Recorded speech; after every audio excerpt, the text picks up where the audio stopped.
Un cohete, siendo honestos, es sobre todo un tanque de oxígeno volador, porque para poder quemar su combustible, tiene que llevar consigo todo el oxígeno necesario, en forma de toneladas de oxígeno líquido. Aproximadamente 3/4 partes de todo el propelente son, al final, solo este oxígeno. Y ahora viene la idea que ha perseguido a la exploración espacial durante más de 40 años. Abajo, en la atmósfera, el oxígeno está disponible en abundancia. Y además es gratis. ¿Y si un motor simplemente inhalara este aire, como lo hace un jet, y solo cambiara a su tanque de oxígeno cuando estuviera en el espacio? Un solo motor despega desde una pista y llega hasta la órbita. Es la idea más elegante de toda la exploración espacial. Y al mismo tiempo, es la idea que ha llevado a una empresa tras otra a la bancarrota. El año pasado cobró su víctima más famosa, y aún así, el motor en su corazón se niega a morir. Mi nombre es Irwan, y esto es Crónicas de Marte. Empecemos con el problema que impulsa todo esto. ¿Por qué nos molestamos en hacer esto? Un cohete lleva dos cosas: combustible y un oxidante, o sea, el oxígeno para la combustión. En el espacio no hay aire, así que tiene que llevar ambas cosas. Pero como el oxígeno líquido representa la mayor parte del peso, la ganancia sería enorme. Si simplemente pudieras prescindir de él en la primera parte del ascenso. Eso es precisamente lo que promete la propulsión aerorrespirante. Mientras vueles lo suficientemente bajo y lo suficientemente lento, respiras el aire de la atmósfera y te ahorras el pesado tanque. Solo más arriba, cuando el aire se vuelve demasiado tenue, cambias a propulsión de cohete. El resultado no sería una enorme torre desechable, sino un elegante avión espacial reutilizable que despega de la pista como un avión comercial. Y es aquí donde entra en juego el término en torno al cual gira todo hoy: Single Stage to Orbit, abreviado SSTO. En español, de una sola etapa hasta la órbita. Eso significa, un vehículo alcanza la órbita sin desprenderse de ninguna parte en el camino. Para entender por qué eso es tan brutalmente difícil, hay que conocer la ecuación del cohete. Dice, el combustible necesario crece exponencialmente con la velocidad objetivo. Para llegar a la órbita baja terrestre, se necesitan alrededor de 9.4 kilómetros por segundo. Por eso, una sola etapa de cohete que quiera lograr eso debe estar compuesta en más del 90% por combustible. Para la estructura, los motores y la carga útil, casi no queda nada. Los cohetes normales le hacen trampa a la ecuación desechando etapas, es decir, tanques vacíos, en el camino. Pero un vehículo SSTO se niega precisamente a hacer eso. Cada kilogramo de motor, tanque o ala se resta directamente de la carga útil. En teoría, un SSTO es apenas posible. En la práctica, es como bailar sobre una navaja. Y la propulsión que respira aire es el truco que podría hacer posible ese equilibrio. Así que echemos un vistazo a los motores, porque ese es el verdadero corazón de esta historia. El primer problema es la velocidad. Un motor a reacción clásico con turbinas solo funciona hasta aproximadamente Mach 3, es decir, 3 veces la velocidad del sonido. Después de eso, el aire que entra se vuelve demasiado caliente y rápido para los delicados álabes. Luego está el ramjet, en español, motor estatorreactor. No tiene partes móviles y simplemente utiliza la alta velocidad de vuelo para comprimir el aire. Funciona aproximadamente desde Mach 3 hasta Mach 6, pero tiene un inconveniente: no puede arrancar desde parado, ya debe estar volando rápido antes de siquiera encenderse. Aún más extremo es el scramjet, en el que la combustión ocurre en aire que fluye a velocidad supersónica. Eso es como intentar encender un fósforo en medio de un huracán. Motores como esos solo han volado durante unos pocos minutos seguidos hasta ahora. Y ahora viene la solución genial que lo conecta todo: el llamado pre-cooler, es decir, un preenfriador. A Mach 5. El aire que entra por la parte delantera del motor está a más de 1000 grados Celsius debido a la compresión. La idea es enfriar este aire ardiente en una centésima de segundo a aproximadamente menos 150 grados Celsius. Grad Celsius herunterzukühlen. Con la ayuda de hidrógeno líquido helado. ¿Cómo se hace eso? Lo veremos en un momento. De repente, el aire está lo suficientemente frío como para que una turbina normal pueda comprimirlo. Con eso, un solo motor puede respirar desde estar detenido en la pista hasta alcanzar Mach 5. Y después, el motor cierra la toma de aire y pasa a ser un cohete puro. Este preenfriador es al mismo tiempo el milagro y la maldición de toda esta tecnología. Es un intercambiador de calor que debe enfriar el aire al rojo vivo casi instantáneamente hasta hacerlo helado, sin congelarse ni romperse por la tensión térmica. ¿Recuerden este componente? Es el verdadero protagonista secreto de esta historia. Esta idea del preenfriador no es nueva, y su historia es un verdadero cementerio de sueños fallidos. Comienza en el Reino Unido en los años 80 con un proyecto llamado HOTOL. Es la abreviatura de despegue y aterrizaje horizontal. O sea, despegue y aterrizaje horizontal. Era una nave espacial británica que debía volar al espacio en una sola etapa hasta la órbita. Su pieza central era un motor llamado RB-545. Apodado Swallow, o sea, golondrina.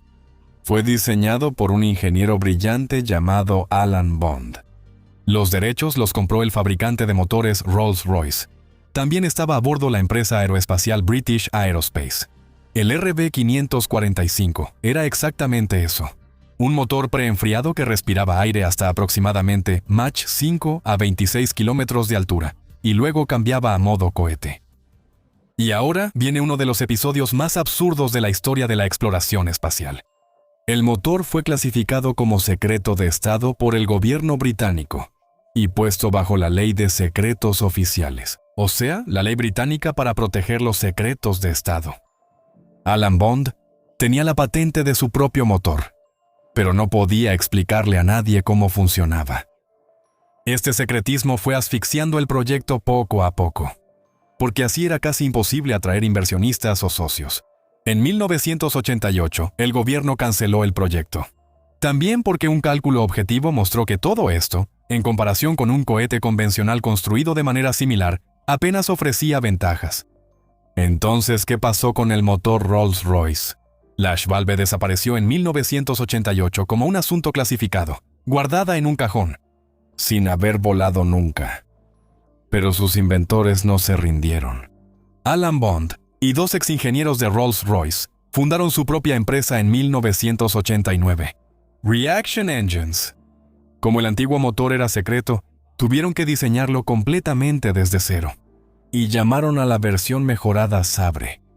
Eso significa motor cohete de respiración de aire sinérgico, o sea, un motor cohete sinérgico que respira aire.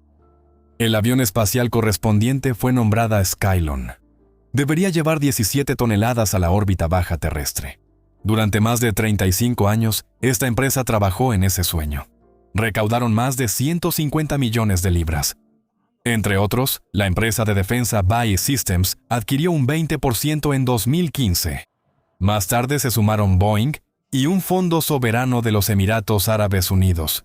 Y lo más importante, demostraron que el preenfriador realmente funciona. En las pruebas, enfrió el aire entrante exactamente como se planeó en fracciones de segundo. Y luego, a pesar de todo, el final. A finales de octubre de 2024, Reaction Engines se declaró en quiebra. Al final, a la empresa le faltaban unos 20 millones de libras para poder continuar. De aproximadamente 200 empleados, 173 fueron despedidos de inmediato.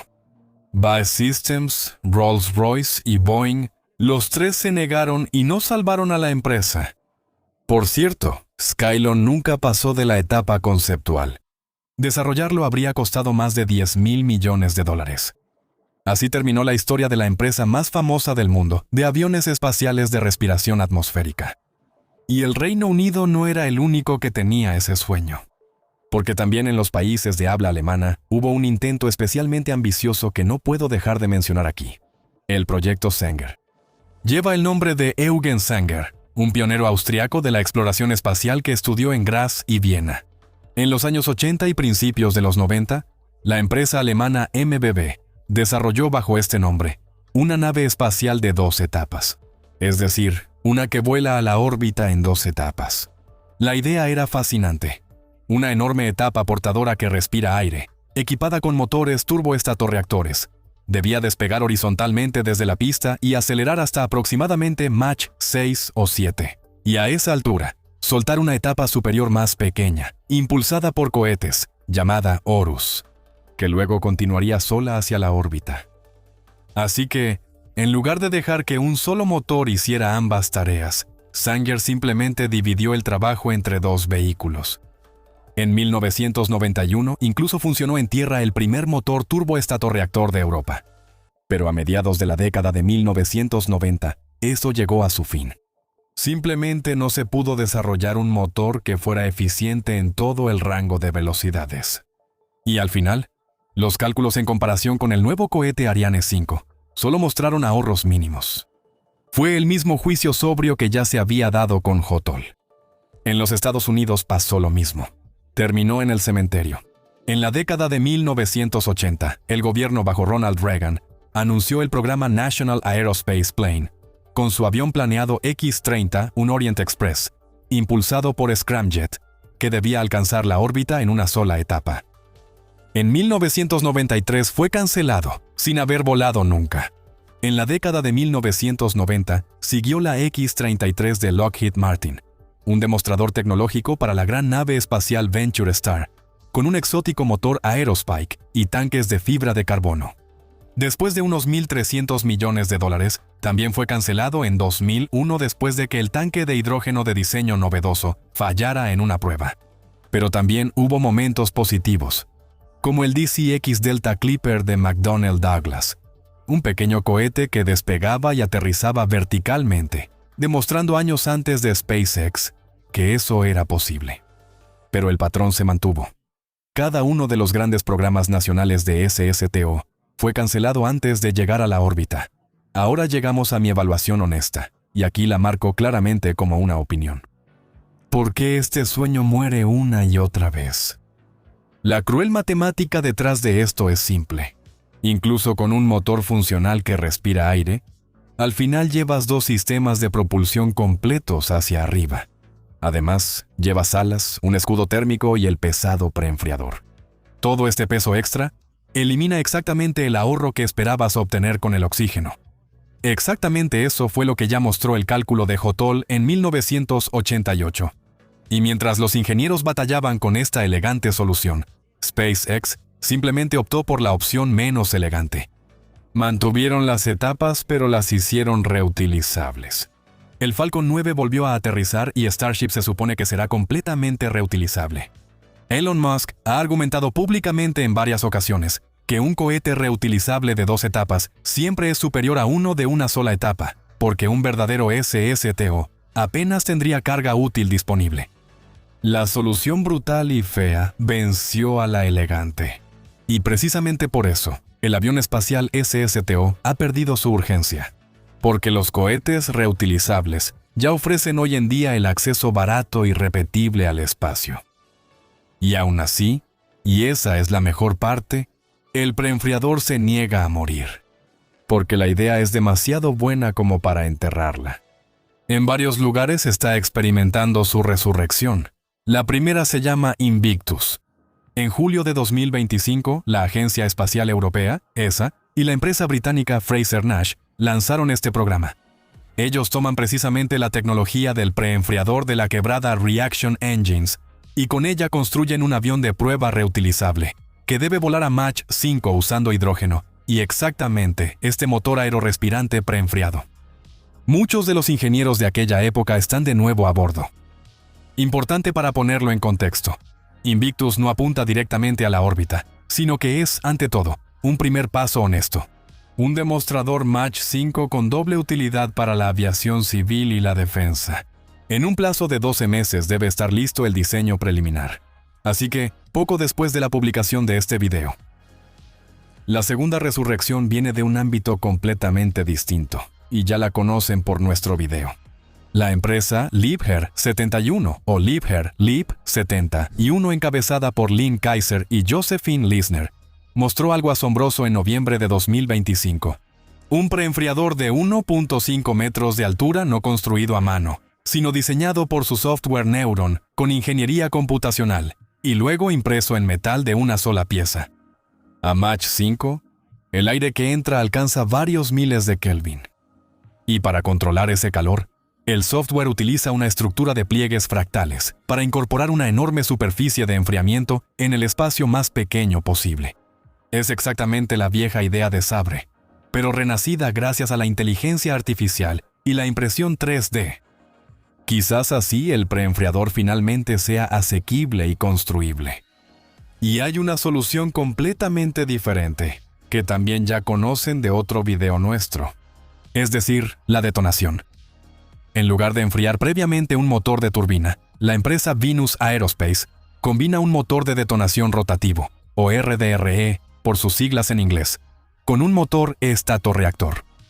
En mayo de 2025, realizaron la primera prueba de vuelo en Estados Unidos de un motor de detonación de este tipo. Su objetivo es un solo motor que funcione desde la pista de despegue hasta Mach 6, para un avión de pasajeros supersónico llamado Stargazer M4. De manera similar, la empresa estadounidense Hermes coloca un preenfriador delante de un motor a reacción clásico y, con un truco, es decir, un picado controlado, supera la brecha hasta el encendido de su estatorreactor. También con el objetivo de alcanzar Mach 5. Incluso el sueño de llegar al espacio desde la pista de despegue sigue vivo, solo que de una manera diferente a la que se pensaba. La empresa neozelandesa Dawn Aerospace ya vuela con su Aurora, un avión propulsado por cohetes que despega de la pista como un jet. En noviembre de 2024, rompió la barrera del sonido y puede volar varias veces en el mismo día. Sin embargo, de manera significativa, ellos tampoco apuestan por un SSTO que respire aire para llegar a la órbita real, sino que utilizan cohetes y, al final, 2 etapas. Mi conclusión: es posible que nunca exista una nave espacial completamente de una sola etapa y que respire aire, que vaya desde la pista de despegue hasta la órbita. La ecuación del cohete y SpaceX, con sus cohetes reutilizables, probablemente ya han resuelto esta cuestión por ahora. Pero el motor en su corazón, el preenfriador, ese componente que termina con fuego y hielo al mismo tiempo, se niega obstinadamente a morir. Solo ha cambiado su sueño, lejos de la órbita, hacia el dominio de la franja intermedia del vuelo hipersónico. Ya sea a través del Invictus europeo, intercambiadores de calor impresos por IA, o motores estatorreactores de detonación, la idea de un motor que respira el cielo está más viva que nunca. A veces, en la tecnología, la idea más hermosa es también la más persistente. Mi nombre es Irwan y esto fue Crónicas de Marte. Gracias por sintonizar. Per aspera ad astra.